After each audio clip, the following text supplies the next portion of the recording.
We need it for strategic national security and international security. This enormous unsecured island is actually part of North America, on the northern frontier of the Western Hemisphere. That's our territory. It is therefore a core national security interest of the United States of America. And in fact, it's been our policy for hundreds of years to prevent outside threats from entering our hemisphere, and we've done it very successfully. We've never been stronger than we are now.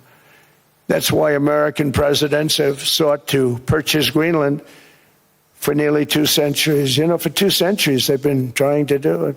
They should have kept it after World War II, but they had a different president. That's all right. People think differently. Much more necessary now than it was at that time, however.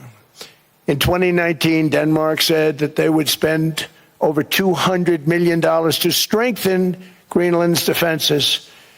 But as you know, they spent less than 1% of that amount. 1%. There's no sign of Denmark there. And I say that with great respect for Denmark, whose people I love, whose leaders are very good.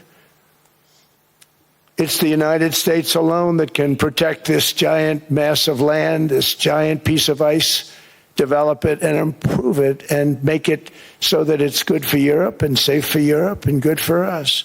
And that's the reason I'm seeking immediate negotiations to once again discuss the acquisition of Greenland by the United States, just as we have acquired many other territories throughout our history, as many of the European nations have. They've acquired. There's nothing wrong with it. Many of them, some went in reverse, actually, if you look. Some had great, vast wealth, great, vast lands all over the world. They went in reverse. They're stuck back where they started. That happens too. But some grow.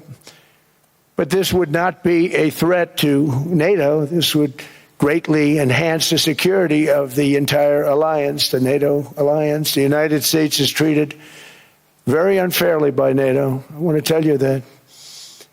And when you think about it, nobody can dispute it. We give so much and we get so little in return. And I've been a critic of NATO for many years. And yet I've done more to help NATO than any other president by far, than any other person. You wouldn't have NATO if I didn't get involved in my first term. The war with Ukraine is an example. We are thousands of miles away, separated by a giant ocean. It's a war that should have never started, and it wouldn't have started if the 2020 U.S. presidential election weren't rigged. It was a rigged election. Everybody now knows that. They found out. People will soon be prosecuted for what they did. It's probably breaking news, but it should be. It was a rigged election. You can't have rigged elections. You need strong borders, strong elections, and ideally a good press. I always say it.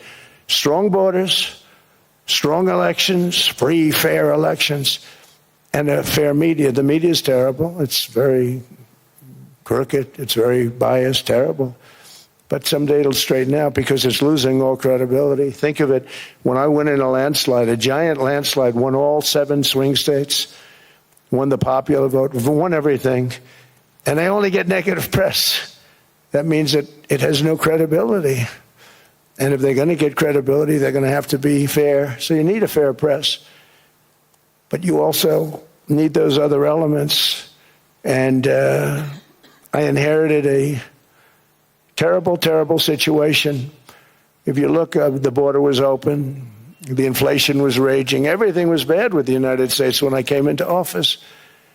But I also inherited a mess with Ukraine and Russia, something that would have never happened. And I know Putin very well. He and I would discuss Ukraine. It was the apple of his eye, but he wasn't going to do anything. I said, Vladimir, you're not doing it. He would never have done it. It was terrible what happened. I could see it happening, too. After I left, I could see it happening. Biden had given Ukraine and NATO $350 billion, a staggering sum, $350 billion. I came in, and just like the southern border, just like inflation, just like our economy, I said, wow, this place is in trouble, meaning our country. All of these things were out of control. But the border was out of control. We fixed it with the strongest border anywhere in the world. and have now been working on this war for 1 year, during which time I settled 8 other wars. India, Pakistan, I settled other wars that were.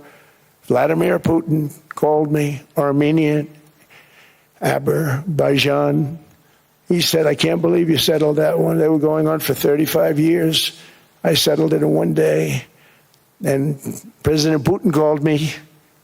He said, I can't believe I've worked on that war for 10 years trying to settle it. I couldn't do it. I said, do me a favor, focus on settling your war. Don't worry about that one.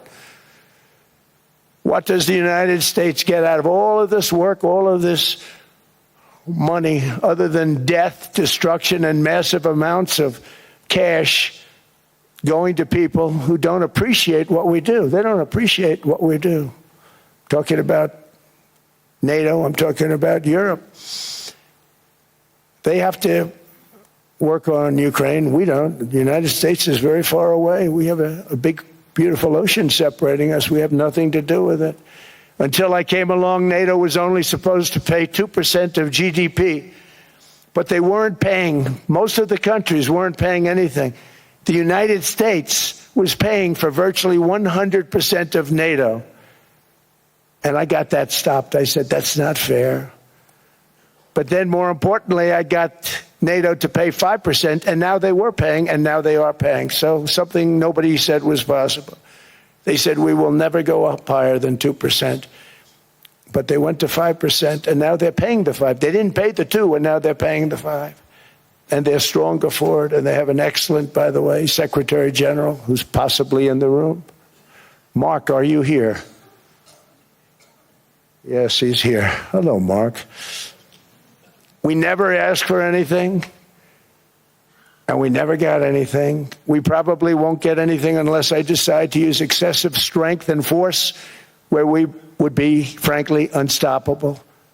But I won't do that. Okay? Now everyone's saying, oh, good.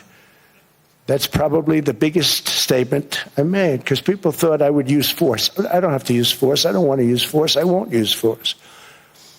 All the United States is asking for is a place called Greenland, where we already had it as a trustee, but respectfully returned it back to Denmark not long ago, after we defeated the Germans, the Japanese, the Italians, and others in World War II. We gave it back to them.